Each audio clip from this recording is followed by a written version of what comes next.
Hello everybody and welcome back to my channel. My name is Matt and I like video games, and in today's video I'm going to be going over some news from this past week on the Xbox Series X, so stay tuned.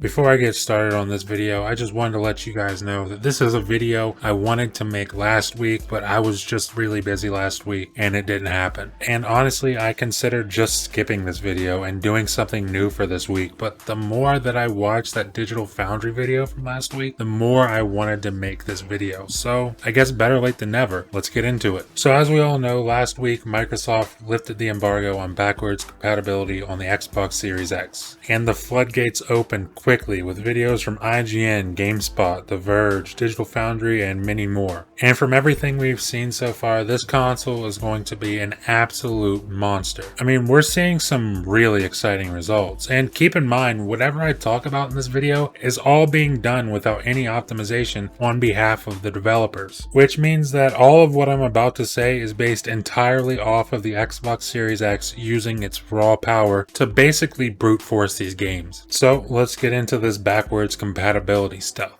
When used in games with performance mode, the games that struggled to hit their 60 FPS target are now absolutely locked at 60 FPS. The more impressive examples we saw were Final Fantasy 15, which when ran in light mode usually ran with an FPS in the mid 40s to mid 50s on Xbox One X, but now with Series X it's seeing a locked 60 FPS. Another fantastic example is Monster Hunter World, which isn't my kind of game, but a lot of people love it. And it has an unlocked frame rate that often hovered around 30 FPS on the Xbox One X, but with the power of Series X, it is now locked at 60 FPS, which is just absolutely insane. It basically doubled the frame rate and then locked it. And then one thing that's actually incredibly exciting, at least for me, is that Digital Foundry confirmed a Gears of War Ultimate Edition patch for Series X, which will see the game running at a full 4K at 60 FPS. And this is great for me because I was already planning a playthrough of the entire Gears series once I got my hands on the Series X. But back to the topics, and backwards compatibility isn't the only thing we saw. We got another look at that super fast SSD at work on some of these load times. Destiny 2, for example, cut its initial load times by over an entire minute on Series X, going from 1 minute and 52 seconds on the Xbox One X to 43 seconds on Series X. Sea of Thieves is another game that saw a huge decrease in load times on the Series X, going from 1 minute and 21 seconds on the Xbox One X compared to just 20 seconds on the Series X. The Outer Worlds loads in super quick on Series X at just 6 seconds compared to 27 seconds on the Xbox One X. And keep in mind what I said earlier in the video, that all of this is without any optimizations on behalf of the developers. Like, this is just the raw speed of the SSD, and I'd imagine that games like Sea of Thieves and the Outer Worlds will be getting patches for next gen, which I would be willing to bet will only speed these load times up even more. And now on to one of my most anticipated features for the next generation of Xbox, and that is Quick Resume. Now, just over a year ago, this is something that I never would have thought I needed. Like, I never gave any thought to waiting for a game to start up. It's just one of those things you never thought you needed until Xbox showed it to you in action. And it's seriously impressive. I mean, running 4 to 6 games in the background while you're playing another game is crazy. And it works really smooth too. Like, no longer do you have to sit through all of the intros and game dev logos and wait for your game to start up. Now you just click a button and within less than about 8 seconds, you're right back where you left off. And I cannot wait to get my hands on the Series X to put this feature to the test. But that's about it for this video, and all in all, it's looking like the Series X is going to be an absolute beast, and I am overjoyed for that. But let me know in the comments what you guys think is most impressive. Is it the load times, the backwards compatibility, or Quick Resume? Let me know what you guys think. Leave a like if you liked the video, and please subscribe if you would be so kind. Thank you for watching, and I'll see you in the next video.